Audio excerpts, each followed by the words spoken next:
CEO Jim Litton has more on the acquisition and the iconic brand and breaks down the numbers in a chaotic Hoosier housing market. And Indianapolis-based K-Launch provides managed solutions for text messaging campaigns. How the company is using the technology to help feed the hungry through a unique partnership with Gleaner's Food Bank. Plus, I'm Mary Rachel Redmond at what will soon be the first rooftop bar in downtown Indianapolis. More on this incredible $30 million project coming up. Details on those stories and much more ahead on this edition of Inside Indiana Business.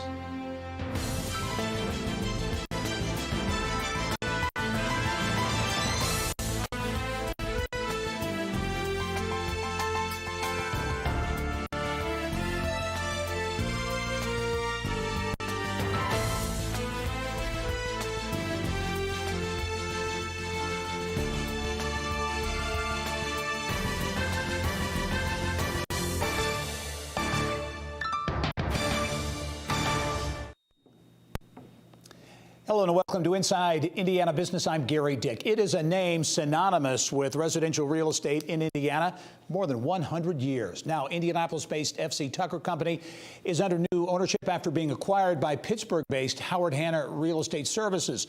It's a move the combined company says will expand its footprint and service offerings. The FC Tucker Company name will remain. And CEO Jim Litton is here now with more on the acquisition and a look at what continues to be a crazy housing market. Jim, as always, welcome to the show. Thank you, Gary. It's good being with you. A lot of people, myself included, really got the attention when I saw the deal with the Pittsburgh-based firm. FC Tucker Company, such an iconic brand, iconic name in Indiana. Why do the deal? What will this deal mean? Well, you know, Gary, all businesses today, the bigs are getting bigger, and we knew we needed a bigger footprint. The Hanna family is much the same as we are, their company. They're the largest independently owned real estate company in America. They're in 10 states. We've been good friends with them for 10 years. And certainly over the years, we've had all kinds of different companies express an interest to merge with the Tucker Company or buy the Tucker Company. And I wanted someone that was just like us. So we formed a partnership with them. And this partnership, they have part of the ownership. I still retain a significant portion of the ownership. And then two senior executives in the Tucker family, Pat Perdue and Donna Krebs, have a piece of the ownership. The benefit to us is that it puts us on a bigger footprint. It's going to give us more relocation leads, bigger tech platforms, and all the other things that bigness brings. Yep. And again, very familiar with that company, the FC Tucker Company name, which has been around for so long, remains as well. Jim, I have to ask you about the state of the housing market. You've been in the business for a long time, and it continues to be crazy. Gary, I've never seen anything like it in my career. You know, several years ago in the California market, they talked about homes getting multiple offers on them. And the fact of the matter is, it's very common anymore when a property is listed that multiple offers come in on it and people are paying over list price. The inventory right now is down about 35% from where it was this time last year. Yeah. But, you know, and one of the things that happened with COVID, you know, when we were quarantined in March of last year, strategically, we were sitting down trying to plan what it was going to do to the housing market. Never in our wildest dream did we think the housing market would recover and the way it did. Yeah. So it continues to be very much a seller's market. Do you see anything out there in the tea leaves that suggests that might change at all? Gary, the only thing that's going to change it is if the economy slows down, interest rates go up, maybe unemployment goes up. But of course, unemployment right now is going down, right, and consumer confidence is going up. So new construction, you and I have touched on new construction. They can't build them fast enough. And plus, the cost of new construction. Yeah, is that coming down a bit though? The labor issue has been big. Lumber prices, obviously. See that moderating at all? Recently, the last couple of weeks, the lumber prices have started moderating. But you know, if you go back 4, 5, 6 weeks ago, builders were reluctant to even quote a price on a new home because they didn't know what their pricing was going to be. You know, Yeah. 3 or 4 months out. Yeah. As you look around the state, do you sense that, for the most part, it's kind of a similar story around the state? Absolutely. As I visit with our partners around the state, whether it's Evansville or Fort Wayne, whether it's South Bend or the region, or the college towns, everybody has got this inventory problem going on right now. Kind of looking in the crystal ball, as you look at the second half of 2021 into 2022, your thoughts on what we might expect? Mortgage rates have continued to be, very low. Where do we see things going? Yeah. Well, if you listen to Jerome Powell, and what he's saying, what the Fed's saying, is that they're not going to raise rates until inflation starts going up. Well, it appears to me that inflation is starting to go up right now.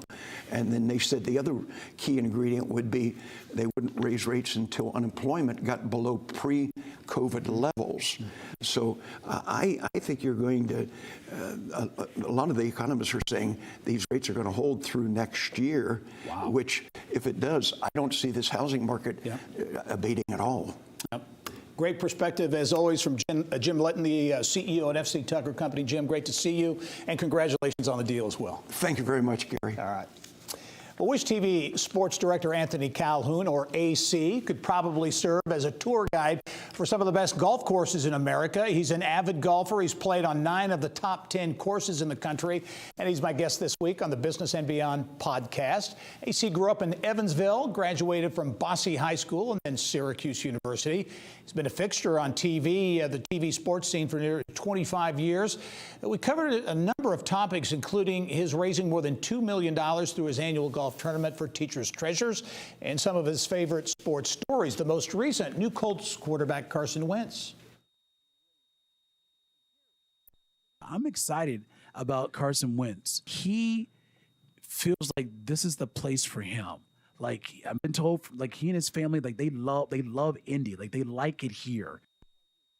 I'm going to want to miss my candid conversation with Wish TV's Anthony Calhoun. It starts Monday on the Business and Beyond podcast. To check it out, just go to InsideIndianaBusiness.com and click on the subscribe tab.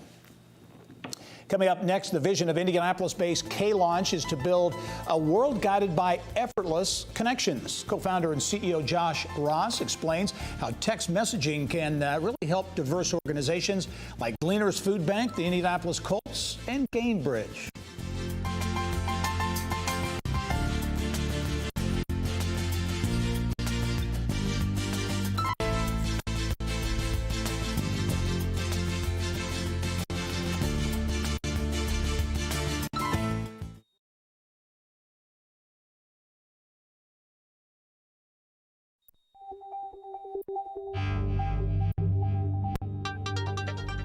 It's time to go inside innovation, brought to you by Allegiant, pioneering safety.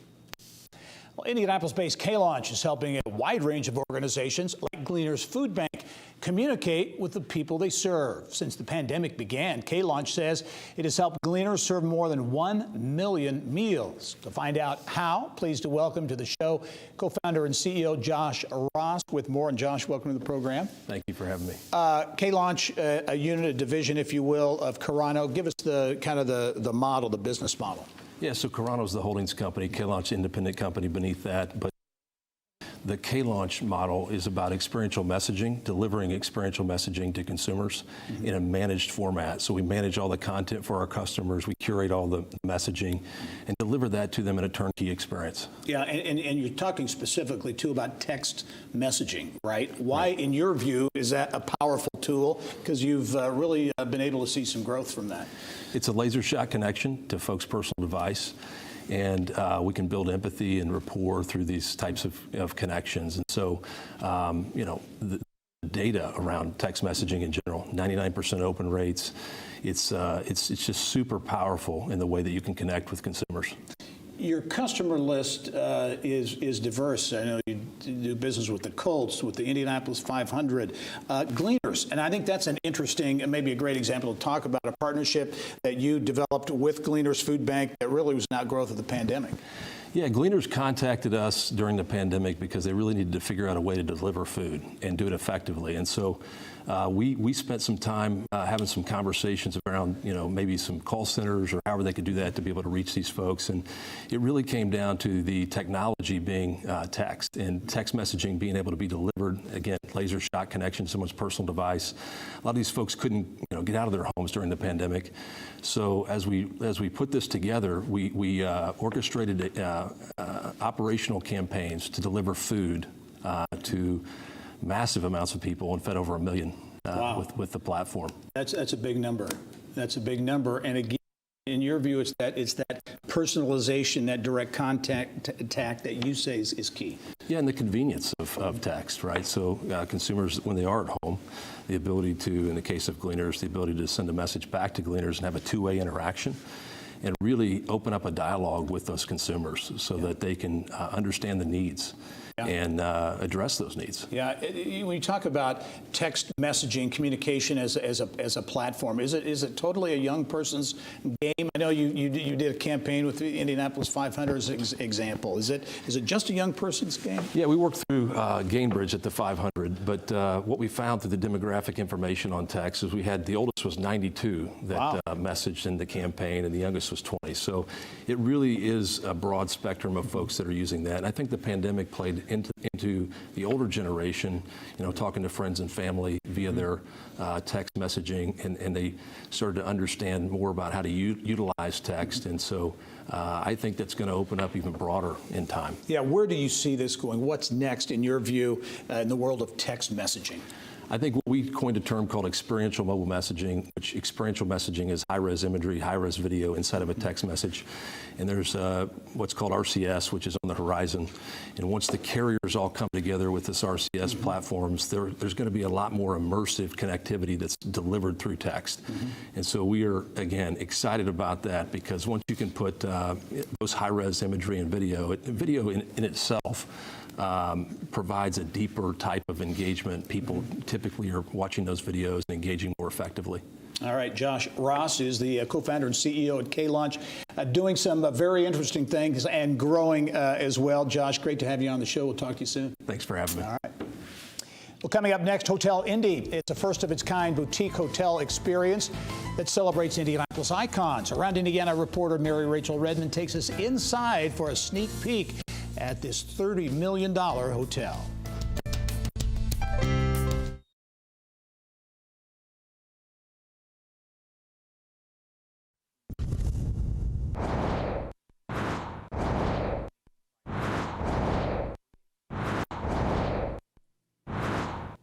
Here's what's making news now around Indiana. Well, there's no question the tourism industry across the U.S. has been hit very hard during the pandemic, but you could perhaps argue that Indianapolis is doing a bit better than most. One indicator, construction on 2 new boutique hotels located in the heart of downtown, with Bottleworks opening last December, and now the latest project, Hotel Indy, slated to open in October. Around Indiana reporter Mary Rachel Redmond takes us on a hard hat tour of the work in progress. That sweet-sounding word Indy incorporated into the marquee, and that will help attract visitors who are anxious to see what is Hotel Indy all about. Well, to start with, it's about all things Indianapolis. Inspired by Indy icons like the world's first black superstar athlete and cyclist Major Taylor and Hollywood heartthrob Steve McQueen. Located at the corner of Washington and Delaware Streets, the 90-room boutique hotel also pays homage to the nearly 200-year history of the property that was once a popular men's clothing store called the Globe Outlet in the early 1900s. And then came the 1960s, when State Life Insurance commissioned a modern 6-story concrete cube, the bones of which will now be known as Hotel Indy. This will be the vestibule that you walk in off Virginia Street. Okay. So you'll come in here, valet parking, lobby, check in right here, soft seating all through here, and again, keeping with the soft on the inside, leather, soft velvets, those kind of things. So the brutalist architecture on the outside, but nice and soft and rounded in the inside. Right. Now, I can't help but look at totally mid-century modern ceiling. In every one of our rooms, we will have an architectural feature like this. As I'm showing you over here, the 2 elevators will go directly up to the rooms, and then the elevator that we talked about, this will be the 6th floor Express. I need to know that door. I know. That We're is gonna have a awesome. special That's straight spot. to the rooftop bar. So now we're going through the keyhole, and you'll see the globe. The beautiful globe fixture will be the centerpiece of the 174-seat restaurant that will serve entrees featuring all locally sourced ingredients, from the meats and cheeses to the Hotel Tango created spirits. And speaking of, And now we're going to go up to the 6th floor and see the rooftop bar. It may not look like much now, but come mid-October, this will be downtown Indy's very first rooftop bar. And just look at the view. How many people will be able to sit We at got the about outdoor? 35 seats out here. Okay. And then we'll have the rest of them to total 94 on the inside. Wow, this is going to be amazing. Bringing on another hotel with a really meaningful restaurant and bar will help us continue to sell Indianapolis, continue to recover in a meaningful way. When hotel developers say we want to pick Indy, that draws attention. So all in all, a very meaningful project. And the name itself, Hotel Indy, has a lot of brand equity. And that's very sought after when you're selling and marketing a city. Mary Rachel Redmond, Inside Indiana Business. Also making headlines around Indiana this week, several more regions have announced plans to apply for funding through the recently announced Regional Economic Acceleration and Development Initiative. Now, the $500 million READY program calls on communities to collaborate on projects designed to attract and retain talent. As part of the effort, each region could receive up to $50 million in funding based on their regional development plans. The Northeast Indiana Regional Development Authority is accepting proposals for projects there through July 16. The Indiana Economic Development Corporation says READY could generate at least $2 billion in public, private, and philanthropic match funding. An industrial valve manufacturer plans to expand its headquarters in Fort Wayne. Strataflow Products says it will invest up to $2.3 million to expand its existing production facility. The company currently employs about a dozen workers in Fort Wayne, plans to add about another 10 jobs over the next 2 years. The company was founded in 1939 and says it is looking to hire CNC machinists and a manufacturing engineer. A new antique mall under construction in the Lake County town of Highland will be the second of what its owners hope to be nearly a dozen across the country. Our partners at the Times of Northwest Indiana report America's Antique Mall expected to open in September at the Highland Ultra Plaza, which had previously gone into foreclosure. Coming up next summer, the perfect time to hit the road and explore everything Indiana has to offer, including the hottest trends in food and drink. Yelp's Brittany Smith shows us what Hoosiers can't get enough of in this month's Trendiana segment.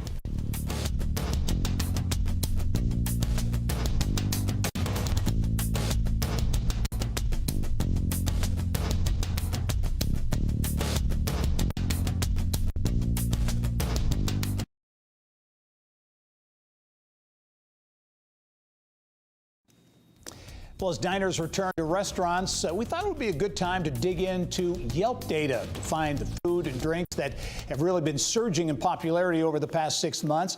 In this month's Trendiana segment, Yelp's Senior Regional Lead of Community and Marketing, Brittany Smith, has more on some new and classic dishes to explore throughout the Hoosier State. Brittany, as always, welcome.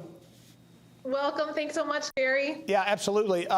So food and drink, you know, we've been cooped up for so long now. Everybody's out and making things happen again, hopefully more so in restaurants around the state. What are you seeing in terms of food and drink that really is surging in popularity?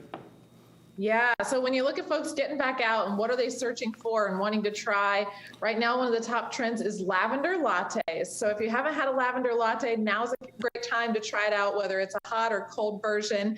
The searches for those are up 28% right now, and actually a great spot to find it, which there's lots of places throughout the state, but Conjure Cafe in Fort Wayne is one of the top trending spots for lavender lattes. It's a beautiful atmosphere, a really fun place to set up shop and work for a few hours. They have their locally made pastries in-house, and you can actually order their beans online if you want to try them out from afar. And again, locally made pastries, really in a fun atmosphere at that Fort Wayne location. So true, yeah, it's a fun one. Okay, the next trend that you're seeing, Tomahawk Steaks. Yes, these are so eye-catching, and they're often referred to as the steak lover's favorite cut of meat. And they're really fun for entertaining, sharing with friends, for backyard parties. We've got a few spots that you can either make them at home yourself or have someone prepare it for you. But the review mentions are up 45% for Tomahawk Steaks. And one great spot, there's several butchers that carry them throughout the state, but Rob's Meat, Chop, and Deli in Dyer, Indiana is a great one, open 7 days a week, so you can go there and get your fix and try them out at home. Or Grains and Grill in Fairmont, Indiana. That's a really fun spot where people like to go to have them prepared for you. It's an upscale pub experience, and they do a lot of local ingredients right there. All right, another trend, Brittany, you're seeing espresso. I like espresso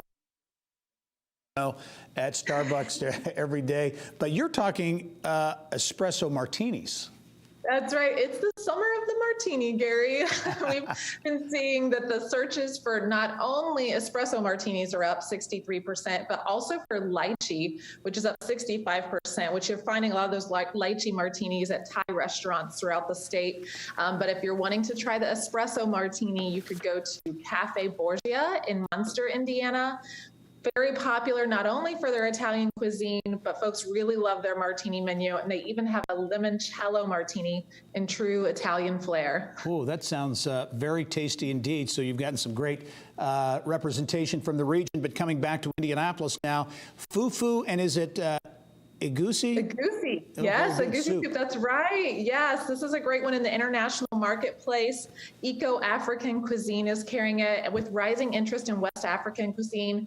People, especially on social media, it's been trending a lot. Folks are looking for fufu and egusi, which fufu is a cassava meal dish, as well as egusi stew, which is up 246% in searches. So that's one place you could try it. It's in a lot of different West African cuisines. So if you find a West African restaurant in Indiana, that's probably a good chance that they have it on the menu.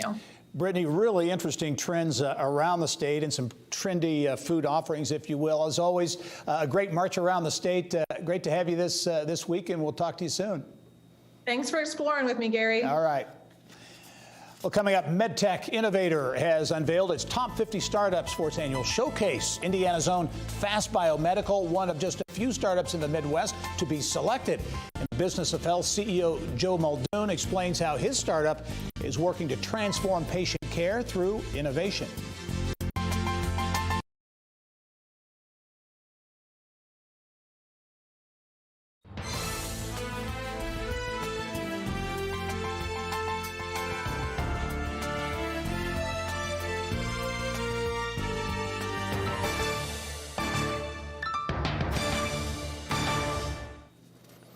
Well, an Indianapolis-based startup is the only Hoosier company to earn a spot in a prestigious accelerator program for medical device companies. More than 1,000 startups from around the world applied to be in the MedTech Innovator program.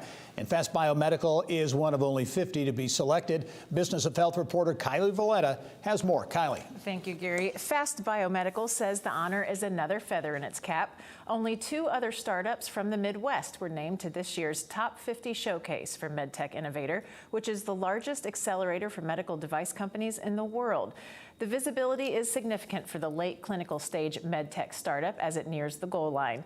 Fast Biomedical Chief Executive Officer Joe Muldoon joins me now to give us an update. Well, congratulations, first of all, on the honor. Thank you, Kylie. So let's start first with an introduction. Tell us about the technology that Fast Biomedical is working on. So our technology measures blood volume and kidney function in a clinically actionable time frame. It's the first in class to ever do that.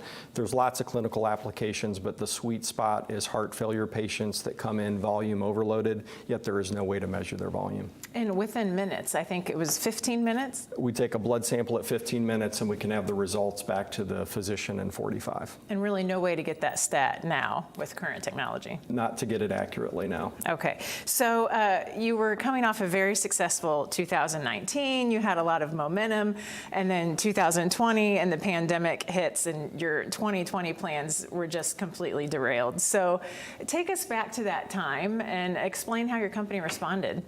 The pandemic taught us the value of a hard pivot. So 2019, we're wrapping up a heart failure trial in Germany, our most important trial by a lot. We were really excited. We thought the data would be good. So our plan was to get that out, get it published, and then go to all the heart failure conferences and get on the podium to get exposure. Then the pandemic happened. We couldn't get a publication written because the doctors that managed the trial were working double shifts treating COVID patients. The heart failure conferences, they were either canceled, postponed, or they were kind of a shadow of their prior selves and offered virtually. So we said, what can we focus on? And we focused on product and people. So tell us, both of those categories, we'll start with product. What did you do? We said, let's focus on the device. Let's get it further than we need to at this point because we've got the bandwidth to do so. So we moved it to its next generation stage. We got its performance independently validated by an advanced research and diagnostics laboratory. And we decided to build a whole fleet of devices. So now we have 8 of them that we can deploy into hospitals for not only our own clinical trials, but to help others in their clinical trials. And we're having quite a few of those discussions now. And we will talk about people in just a minute, but before we get away from 2020, I want to also talk about a new lab that you opened at 16 Tech. Tell us about that. We did. We were fortunate to get some wet lab space at 16 Tech, and the timing couldn't have been perfect. We did get back in the clinic the end of 2020, and for the first time, we were able to use our next generation device, run all the samples, and do all the work internally at 16 Tech. All right, very good. Okay, so another thing you focused on, you mentioned people. You've done some very aggressive work in hiring talent. So tell us about your new talent. We think when the whole world is turning left, it's a good time to think about turning right. So we watched what everybody was doing in the space, and they were taking a let's wait and see attitude, especially on talent. And we thought this might be a once-in-a-lifetime opportunity to acquire talent. So we added 2 very high-profile board members to our board of directors. One is a vascular surgeon trained at Yale, turned private equity partner, $3 billion in life sciences financings under his belt. The other is a heart failure device commercialization expert, former St. Jude medical exec. Great. Okay, let's talk a little bit about this MedTech Innovator Showcase that you've been named to. What's the significance of that, of being part of that group? First of all, it's just nice to get the recognition. They've been doing this for a long time, and they get over 1,100 applicants a year, and they really try and pick out the best of the best, the companies that are going to have the biggest potential impact on healthcare. So it's nice to get that recognition, but then when you get brought into the fold, you get access to a lot of partners to work with in the space, which has been really helpful. So as you look back at 2020, and like you mentioned, the hard pivot, how'd you do? How do you feel now coming into 2021? It felt a little bit risky making the people move. We even formed a separate 6-person heart failure medical advisory board, but I'm glad we did it. I think it's paying dividends already. Just a few seconds left, but what's next? Where do you go from here?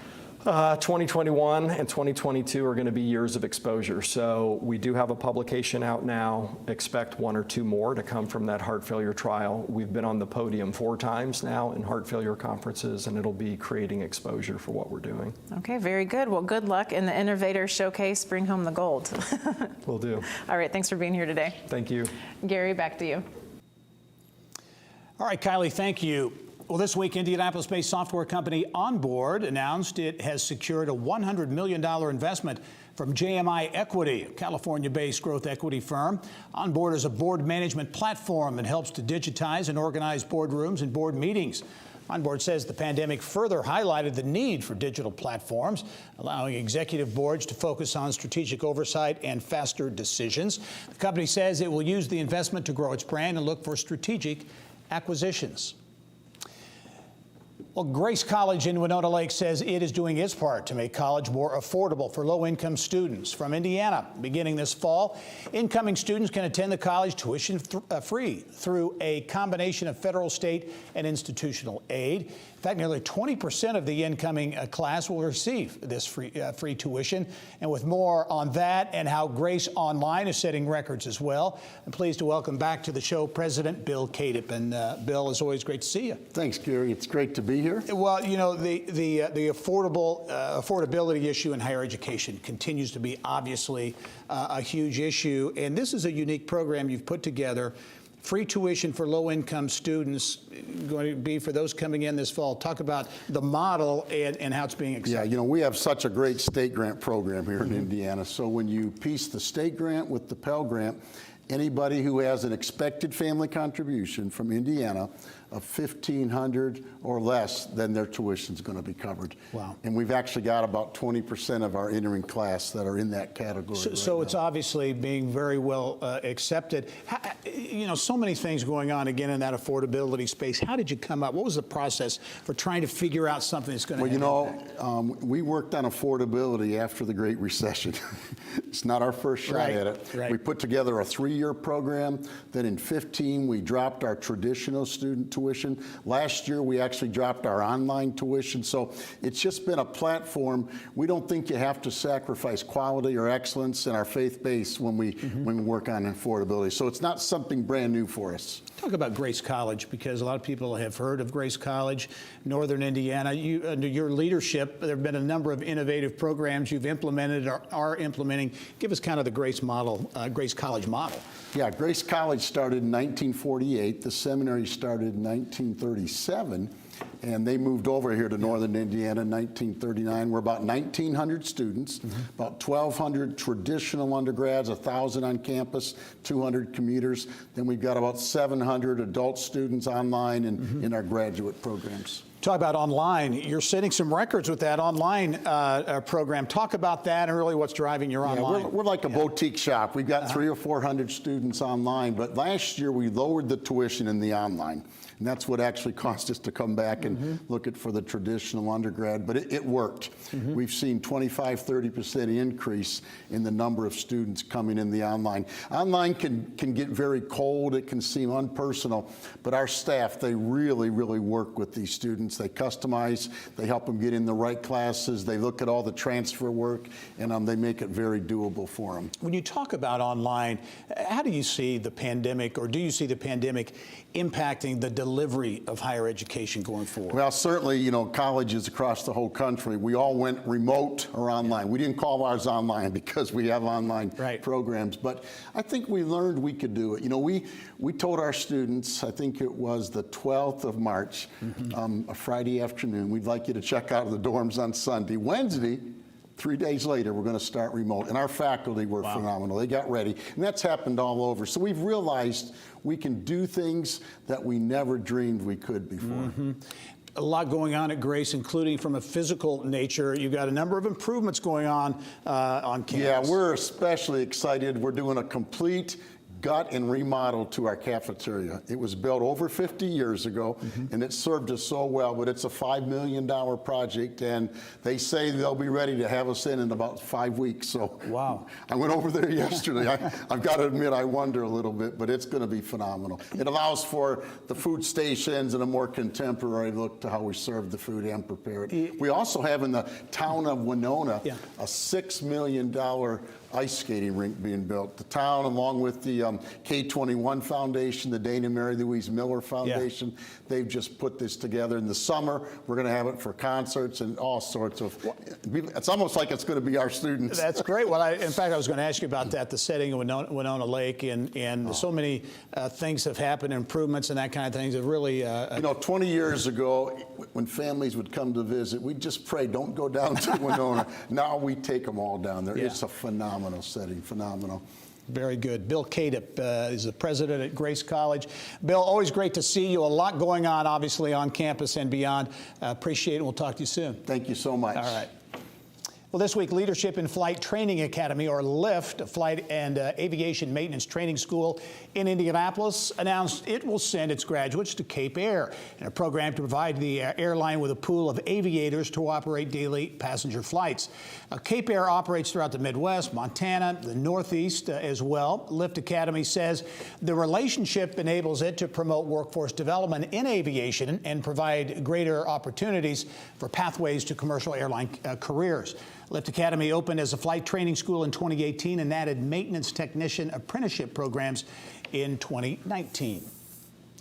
Still Still ahead, Indianapolis will host the NBA All-Star Game in 2024, but already several legacy projects are underway across the state. Co-chair for the local organizing committee, Rafael Sanchez, has more on the projects and preparations for the big game.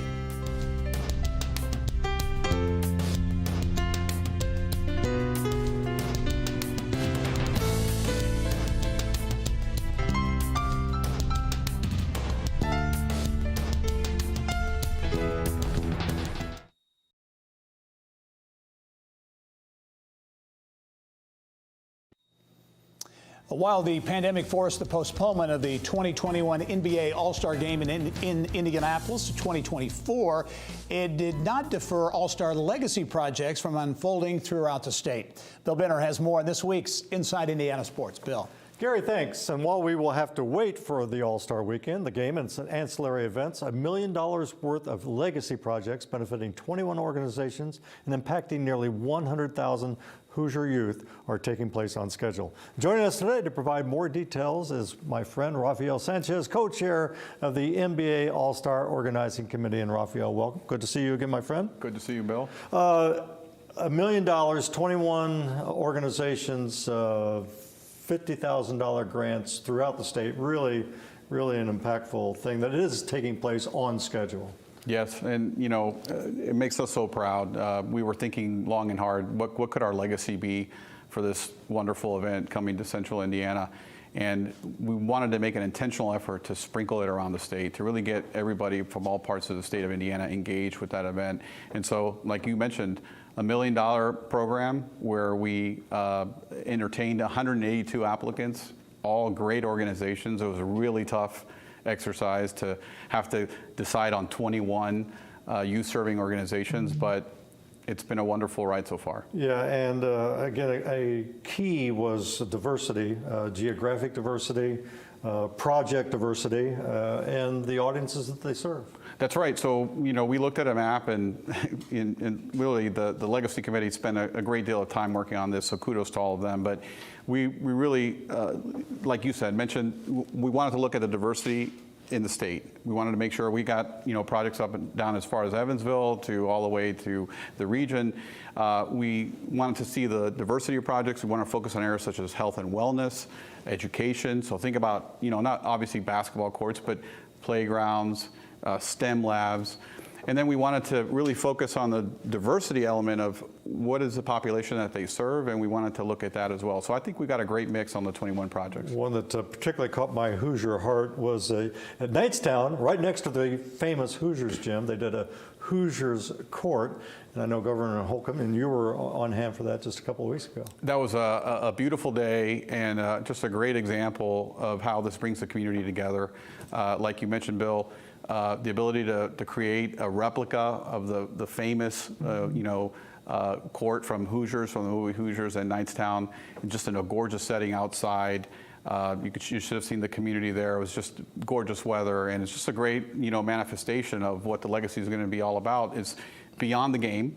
You know, long after the game is played in Central Indiana, what remains, and that's one of our key legacy projects. Well, and another one that caught my attention, the L.A. Park Foundation in Delphi, ribbon cutting coming up for that one, that memorializes Libby and Abby, the two young girls that were slain tragically a few years ago. I mean, that you talk about. Well, it tugs at your heartstrings, and, yeah. and you know that's a very special one for us. The two grandfathers really formed that foundation in honor of Libby and Abby, and the whole community, as you can imagine, in Delphi is coming together for that one. Our funds specifically are being used to create a walking trail and some equipment, but you know they're creating a whole softball park and other facilities, and it's just going to be an amazing project. Another part, and again, this is really, really, what does Indianapolis do? We rise above every time. The Rising Stars program. You identified 21 graduating high school seniors from throughout the state of Indiana and have involved them with scholarships, and that's just tremendous. Yeah, I mean, and again, wanted to focus on that youth piece. And so we asked all the grant recipients, hey, can you identify 3 sort of nominees in your community, youth that stands out, that exemplifies some of these values and leadership that we wanted to look. And then the Legacy Committee selected one for each project. And the idea is really to almost make them the face of the project, get them involved, and provide them with $2,100 in scholarship to pursue their postgraduate, education. And they're active. I mean, this weekend they're Billboard Jameson Camp, for example. Correct. And we're engaging them now. Yeah. So just because the NBA All-Star Weekend has now been pushed to 2024, I wanted to say that. So it's 950 days away, but who's counting? We're incorporating, and we're going to be engaging with all of these individuals, both the grantee organizations and the rising stars, all along the way, and including and up to the All-Star Weekend. So stay tuned for more. Well, and again, Raphael, this is so typifies what Indianapolis always does, whether it's March Madness, all the events, Super Bowl, all the events that we've had where we go above and beyond. And real quickly, this is funded through the Indy Championships Fund, which folks recall is really, if you think about sort of repurposing of that Super Bowl host committee that we had, really when we looked at the unprecedented lineup of major sporting events that were coming, to Central Indiana, Final Four, Big Ten, little did we know we were going to host the entire March Madness. But then the college football championship game and now the NBA All-Star, we sort of centralized the fundraising efforts to really manage all of those events and allow the local organizing committees to really focus on execution and not have to worry about that. Well, Rafael Sanchez, co-chair of the NBA All-Star Committee, thanks for joining us, and lots to look forward to in 2024, but lots taking place in 2021. Absolutely. Thanks for being on the show. Thank you, Bill. And Gary, back to you. All right, Bill, thank you. Well, AC, Anthony Calhoun, is Wish TV's charismatic sports director with a fire in his belly for covering Indiana sports and a passion for giving back to community. He's my guest this week on the Business and Beyond podcast. AC has really seen it all in his nearly 25 years of bringing the world of sports to Indiana homes. He grew up in Evansville, graduated from the prestigious journalism school at Syracuse University, then made his way back to Indiana in 1998. Through the years, he's developed some meaningful and lasting relationships with some big-time sports personalities, Jim Nantz, Clark Kellogg, and former Colts coach Tony Dungy. Everyone says, they go, you know what, man? He may be the nicest person I ever met in my life. He is just a special guy, and he is the nicest person I've ever met, like everyone says. And one thing that I love about Coach is that he's so gentle with people, his patience. I mean, this guy is a Hall of Fame NFL coach and has patience. How about that one, right? Yeah. But Indy we were so blessed to have him here when we had him here. Mm-hmm. And every player that I've spoken to in the past, from Dallas Clark, Jeff Saturday, you name it, they talk about just the grace that Coach Dungy shows towards them and to people around him. And I remember, I'll take you back. This was, maybe early 2000s. I remember reading a magazine called Sports Spectrum, a Christian sports magazine, and I remember Coach Dungy being on the cover. And it's honest God truth, and I told him that. I remember reading it, and I was like, man, it would be so great if this guy could be in Indy. I would love to cover this guy. And look what happened. Sorry about that. He ended up coming to Indy, and I tell him that story all the time. And look, the years he was here, that I got a chance to cover him, were just such a blessing. And, I look back at my career, having him, Peyton Manning, Reggie Miller at the time, when he was here. Those are moments you never forget. You never will. Much more with Wish TV sports director Anthony Calhoun starting Monday on the Business and Beyond podcast. To check it out, just go to InsideIndianaBusiness.com and click on the subscribe tab. Coming up, things did not slow down during the pandemic for Bad Dad Brewing in Grant County. In fact, they added employees, brewing tanks, and saw really one of their strongest years ever. More on what's fueling growth next.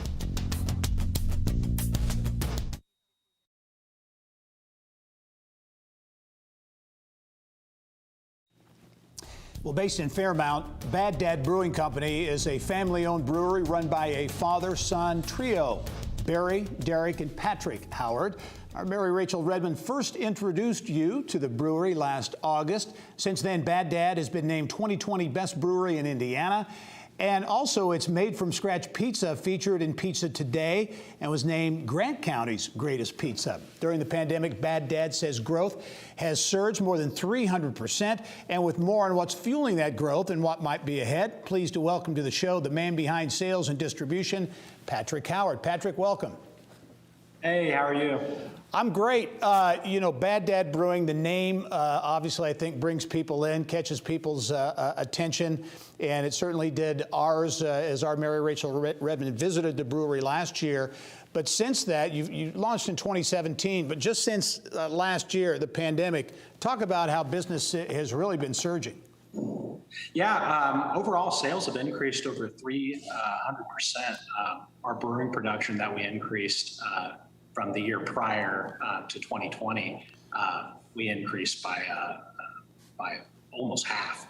Yeah. Our new system, we're putting out more beer than ever, and we're looking to bring in more tanks. All right, let's talk about how things got started. I think you launched again in 2017. The name Bad Dad, how that came about.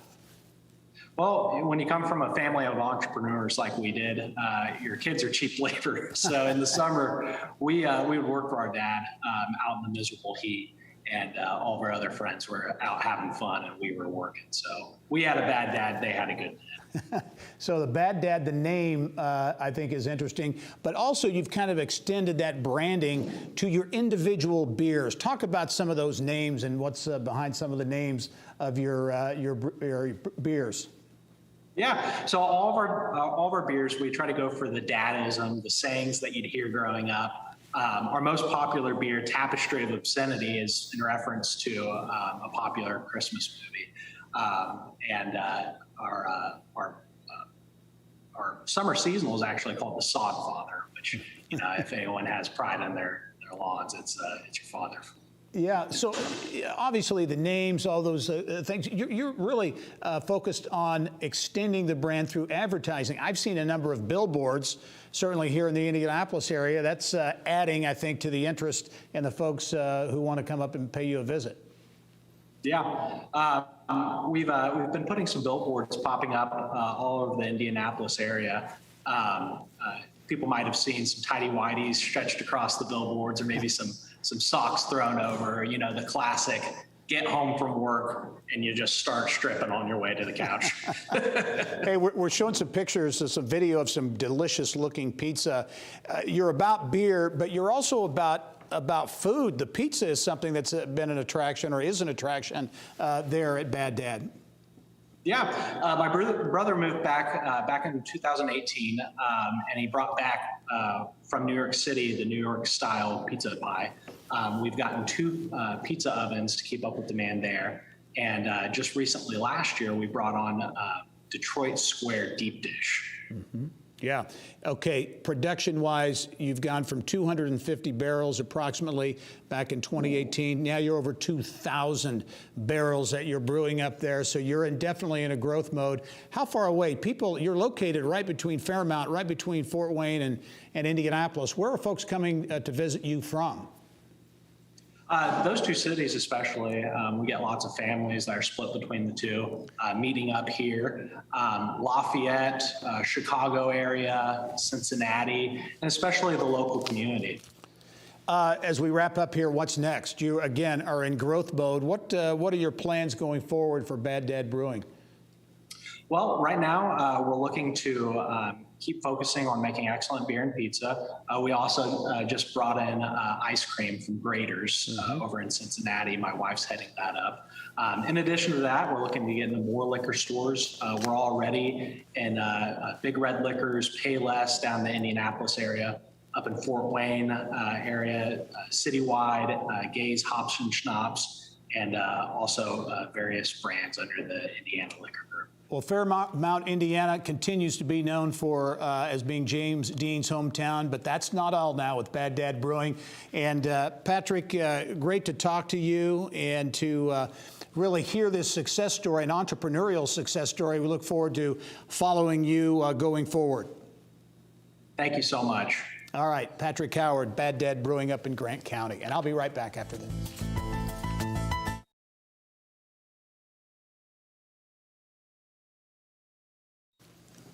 Coming Coming up next week, meet the first female president at Indiana University. I go one-on-one with Pamela Whitten. Thanks for joining us this week. I'm Gary Dick. Go out and make it a successful week.